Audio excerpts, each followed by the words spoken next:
शब्द ईश्वर के साथ था। शब्द के द्वारा ईश्वर ने सब कुछ बनाया। उसी शब्द के द्वारा आज असंख्य मानवों की मुक्ति होती है, नवनिर्माण होता है। मुक्ति का संदेश।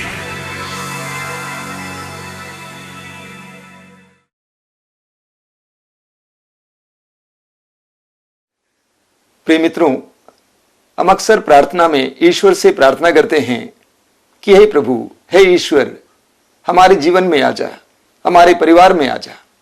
क्यों? क्योंकि ईश्वर के सानिध्य से हमारी परिस्थितियां बदल जाएंगी, हमारा जीवन बदल जाएगा। हमें बाइबल की उत्पत्ति ग्रंथ की अध्याय 28 में पढ़ने को मिलता है याकूब के बारे में। याकूब बैथल में रात के समय सो रहे थे और रात को उनको बहुत सुंदर सपना दिखा। और वो सपना यह था कि स्वर्ग खुला हुआ था और स्वर्ग और पृथ्वी के बीच में सीढ़ी लगी हुई थी। स्वर्गदूत ऊपर चढ़ रहे थे और उतर रहे थे। वचन में बताता है कि याकूब नींद से जाग उठा और वो बोला कि यह स्थान वास्तव में ईश्वर का निवास स्थान है। यहां विश्वमंडल का प्रभु निवास करता है, यह मुझे नहीं मालूम था। हर समय हर जगह ईश्वर का निवास है, लेकिन अक्सर हमें इसका ज्ञान नहीं है, एहसास नहीं है। हमें से अधिकतर लोग ईश्वर के सानिध्य के सामने सोए हुए हैं, लेकिन जहां हमें ईश्वर के सानिध्य का एहसास होता है, अनुभव होता है, चेतना होती है, वहां पर हमारे अंदर सामर्थ्य भर जाता है। यह एक वास्तविकता है, एक सत्य है। हमें लूकस के सुसमाचार के अध्याय 1 में पढ़ने को मिलता है कि जब स्वर्गदूत गब्रियल प्रभु यीशु की मां मरियम के पास आया और प्रभु यीशु की मां मरियम को उन्होंने अभिवादन किया, तो इस प्रकार उन्होंने कहा, प्रणाम प्रभु की कृपा पात्री। और उसके तुरंत बाद स्वर्गदूत कहते हैं, ईश्वर प्रभु आपके साथ है। बहुत सुंदर है, प्रभु आपके साथ है। मां मरियम, यीशु की मां, ईश्वर के सानिध्य में जीवन बिता रही थी। यह तो सत्य है कि ईश्वर सर्वत्र है, लेकिन हम में से बहुत कम लोग उस सानिध्य का अनुभव करते, एहसास करते और एहसास में जीते। बाइबल के शुरू से लेकर अंत तक बार बार हमें ईश्वर के सानिध्य के बारे में पढ़ने को मिलता है। बार बार एक वचन गूंजता है, ईश्वर कहता है, मैं तुम्हारे साथ हूं। लेकिन अक्सर लोग इस बात को भूल जाते हैं।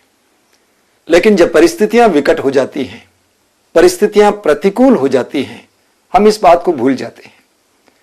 जो व्यक्ति इस बात का एहसास करता है कि ईश्वर मेरे साथ है, उसका सानिध्य मेरे साथ है, वो अपने जीवन में सफलता महसूस करता है और ईश्वर के सामर्थ्य का अनुभव करता है। हमें बाइबल के उत्पत्ति ग्रंथ की अध्याय 37 और 39 में विशेष करके यूसुफ की कहानी पढ़ने को मिलती है। याकूब के 12 पुत्रों में से यूसुफ याकूब को सबसे प्रिय था, क्योंकि ईश्वर की विशेष कृपा यूसुफ में कार्य कर रही थी। यूसुफ ईश्वर का कृपा पात्र था और इसलिए यूसुफ के अन्य भाइयों के अंदर उसके प्रति घृणा था, ईर्ष्या थी। और इसलिए उनके भाइयों ने यूसुफ को इस्माइली व्यापारियों के हाथों में बेच डाला। इस्माइली व्यापारी यूसुफ को मिस्र देश पहुंचा दिए।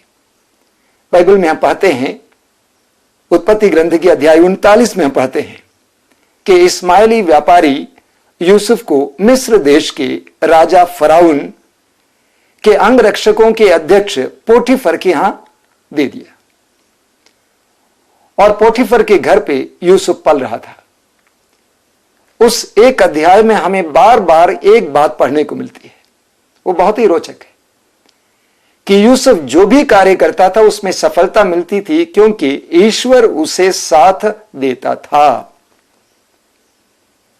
और इतना ही नहीं, हम पढ़ते हैं कि इसलिए कि यूसुफ ईश्वर का कृपा पात्र था, पोटीफर के घर पर ईश्वर का अनुग्रह बरसता था, आशीर्वाद बरसता था। जिस व्यक्ति के अंदर ईश्वर का सानिध्य है और जो व्यक्ति ईश्वर के सानिध्य में जीवन जीता है, उसके साथ साथ ईश्वर का अनुग्रह भी चलता है। वो जहां जाता है वहां पर ईश्वर का अनुग्रह जाता है। लेकिन ठीक इसके विपरीत जिस व्यक्ति के अंदर ईश्वर का सानिध्य नहीं है, जो ईश्वर के सानिध्य में नहीं जीता है, उसके साथ साथ अभिशाप भी जाता है। हमें लूकस के सुसमाचार के अध्याय 1 में पढ़ने को मिलता है प्रभु यीशु की मां मरियम के बारे में। वो पवित्र आत्मा के द्वारा गर्भवती हुई, वो पवित्र आत्मा से भर गई। उसके तुरंत बाद वो एलिजबेथ से मिलने के लिए जाती है, एलिजबेथ की सेवा करने के लिए जाती है। सुसमाचार में बताता है कि मां मरियम एलिजबेथ की सेवा के लिए जाती है और दूर से उन्होंने एलिजबेथ का अभिवादन किया और उस अभिवादन के द्वारा एलिजबेथ पवित्र आत्मा से भर गई। इतना ही नहीं, उसके गर्भ में जो बच्चा था वो भी पवित्र आत्मा के अभिषेक से उछल पड़ा। तो यूसुफ के अंदर ईश्वर की विशेष उपस्थिति थी, वो ईश्वर के सानिध्य में जीता था और इसलिए उसके जीवन में सफलता मिली। इतना ही नहीं, जहां पर वो रहता था वहां पर ईश्वर का आशीर्वाद बना रहा। मेरे प्रिय मित्रों, ईश्वर का सानिध्य हम में सामर्थ्य भर देता है। हमें बाइबल में राजा दाऊद के बारे में पढ़ने को मिलता है। सामुएल के पहले ग्रंथ की अध्याय 16 में पढ़ते हैं कि नबी सामुएल ने दाऊद को इस्राएल के राजा के रूप में अभिषेक किया। उसके वाक्य 13 में पढ़ते हैं कि जो ही सामुएल ने दाऊद का अभिषेक किया, ईश्वर के आत्मा दाऊद पर छा गया और उस समय से दाऊद के साथ वो विद्यमान रहा। बहुत सुंदर है, दाऊद के साथ ईश्वर का आत्मा विद्यमान रहा। अब वाक्य 17 में पढ़ते हैं कि दाऊद जवान छोटा सा लड़का फिलिस्ती के उस योद्धा गोलियात को अकेले मार डालता है, उसे परास्त करता है। अर्थात जब ईश्वर का सानिध्य हमारे अंदर निवास करता है तब हमारे अंदर सामर्थ्य आ जाता है। बहुत सुंदर बात है। फिलिस्ती सेना और इस्राएली सेना आपस में लड़ने के लिए तैयार होकर खड़ी थी, लेकिन फिलिस्ती सेना में से एक योद्धा जिसका नाम था गोलियत, जो शक्तिशाली योद्धा था, सेना के सामने आ जाता है और कहता है कि मुझसे मुकाबला करो, मुझे हराओ, तब तुम्हें लड़ने की आवश्यकता नहीं होगी। इस्राएली सेना घबरा गई, डरती रही। 40 दिन तक लड़ाई नहीं चली और इस्राएली सेना उस एक सैनिक के सामने घबराई रही। लेकिन दाऊद छोटा सा बालक वहां पर पहुंच जाता है। ईश्वर के नाम पर वो गोलियत से लड़ने जाता है। बहुत सुंदर बात है। जब दाऊद गोलियत से लड़ने के लिए अपने झोले में 5 चिकने पत्थर डालकर अपने हाथ में लाठी लिए जा रहा है, आगे बढ़ रहा है, तो गोलियत ललकारता है और उसके विपरीत में, उसकी प्रतिक्रिया के रूप में दाऊद कहता है कि तुम भाले और बर्छी लिए मुझसे लड़ने आए हो, लेकिन मैं इस्राएली सेनाओं के ईश्वर, विश्वमंडल के प्रभु के नाम पर तुमसे लड़ने आया हूं। और एक चिकने पत्थर के सहारे वो गोलियत को मार डालता है, इस्राएली देश को बचाता है। जिसके अंदर ईश्वर का सानिध्य है, उस सानिध्य के एहसास में जो जीता है, उसके अंदर ईश्वर का सामर्थ्य भी है। सामुएल के दूसरे ग्रंथ के अध्याय 5 उसके वाक्य 10 में हम पढ़ते हैं कि दाऊद की शक्ति निरंतर बढ़ती गई क्योंकि ईश्वर उसे साथ देता रहा। बहुत सुंदर है। दाऊद की शक्ति निरंतर बढ़ती गई क्योंकि ईश्वर उसे साथ देता रहा। प्रभु की स्तुति हो। हमारे जीवन में जब हम ईश्वर के सानिध्य का अनुभव करेंगे तब हमारे अंदर शक्ति का हमें एहसास होगा। हमें न्यायकर्ताओं की ग्रंथ के अध्याय 16 में पढ़ने को मिलता है सैमसन के बारे में। बहुत सुंदर कहानी है। सैमसन मजबूत लड़ाकू था। वचन में हम पढ़ते हैं कि सैमसन पवित्र आत्मा के, ईश्वर के आत्मा के सामर्थ्य से भर जाता था और अपने दुश्मनों को हरा देता था। सैमसन ने अकेले 1000 फिलिस्ती सैनिकों को मार डाला क्योंकि उसके अंदर ईश्वर के सानिध्य की शक्ति थी। लेकिन हम पढ़ते हैं कि फिलिस्ती सेना ने एक नारी को सैमसन के साथ लगा दिया। उसका नाम था दलीला। दलीला उसे फुसलाती है और इस बात को जानने का प्रयास करती है कि यह कौन सा रहस्य है जिसके चलते सैमसन के अंदर इतनी शक्ति है, सामर्थ्य है। पहले पहले सैमसन सत्य को छिपाता है, लेकिन बाद में जब वो बहुत ज्यादा मुग्ध हो जाता है, बहुत ज्यादा मोहित हो जाता है, दलीला की गोद में लेटा हुआ है, उस समय वो सत्य को बोल देता है। वो बोलता है कि मेरे बालों में मेरी शक्ति है, क्योंकि उसके जन्म से लेकर उस समय तक उसके बाल को नहीं काटा गया था, क्योंकि वो पूरी तरह से ईश्वर के प्रति समर्पित था। उसके बाल ईश्वर के प्रति उसके समर्पण का चिन्ह था। लेकिन उसने उस रहस्य को बता दिया।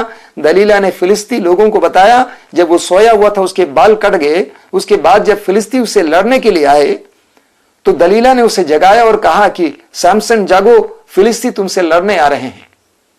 सैमसन ने सोचा, जिस तरह आज तक मैंने उन्हें हराया है उसी तरह मैं आज भी हराऊंगा। लेकिन वास्तविकता यह थी कि उसकी शक्ति उससे दूर चली गई थी और वो हराया गया। ये वास्तविकता है। ईश्वर का सानिध्य गया, शक्ति भी गई। ईश्वर का सानिध्य गया, सैमसन की शक्ति भी गई। हमारे अंदर से ईश्वर का सानिध्य जब हट जाता है, हमारे अंदर की शक्ति भी हट जाती है। हमें संत यूहन्ना के सुसमाचार की अध्याय 21 में पढ़ने को मिलता है। प्रभु यीशु की मृत्यु के बाद सभी शिष्य हताश हो गए। सुसमाचार में हम पढ़ते हैं कि पेतरुस, जो शिष्यों का अगुआ था, अन्य शिष्यों से कहता है कि चलो हम मछली पकड़ने जाएं। हम पढ़ते हैं कि रात भर पेतरुस और अन्य शिष्यों ने समुद्र में जाल बिछाए, लेकिन एक भी मछली नहीं पकड़ पाए। सुबह होने पर प्रभु यीशु मसीह वहां पहुंचते हैं और प्रभु ने आवाज देकर पूछा कि बच्चों, क्या तुमने कुछ पकड़ा?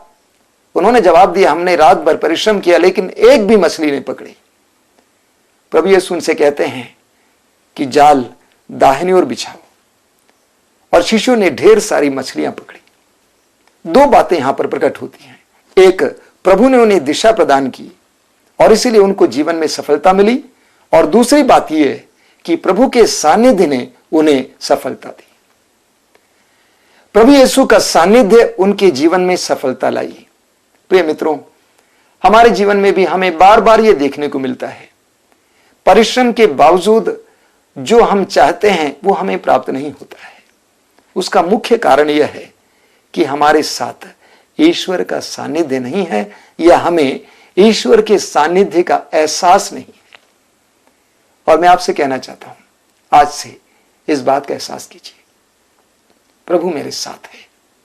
रोमियों के पत्र के अध्याय 8 वाक्य 31 में संत पौलुस कहते हैं, यदि ईश्वर हमारे साथ है तो कौन हमारा विरोध कर सकता है।